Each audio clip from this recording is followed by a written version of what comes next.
হযরত মুসা আলাইহিস সালাম বলছিলেন যে আল্লাহ তুমি নাকি ঘুমাও না। মুসা আলাইহিস সালাম তো খুব আদরের নবী, আল্লাহ পাকের খুব আদরের নবী, দারুণ আদর। আল্লাহ পাক বলছেন মুসা আমি তোমারে আমার জন্য বানাইছি। সুবহানাল্লাহ। কোরআন শরীফে আছে আল্লাহ পাক বলছেন মুসা আমি তোমারে আমার জন্য বানাইছি। তোমাকে যখন তোমার মা দরিয়ায় ভাসায় দিয়েছিল আমি তোমার বাক্সর দিকে তাকাইছিলাম। সুবহানাল্লাহ। আল্লাহ যদি বলেন আমি তাকাইছিলাম, সুবহানাল্লাহ, তোমারে আমার জন্য বানাইছি।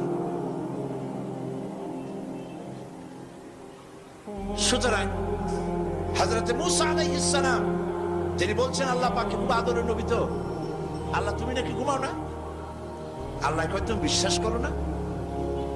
হযরত মুসা আলাইহিস সালাম বললেন আল্লাহ অবশ্যই বিশ্বাস করি, তবে বুঝি না বিষয়টা কি, বুঝি না কেমনে না ঘুমাই পারে, বুঝি না। আল্লাহ আচ্ছা ঠিক আছে, তুমি যখন বিশ্বাস করছো তখন আর অসুবিধা নেই, বিশ্বাস না করলে মুসিবত ছিল।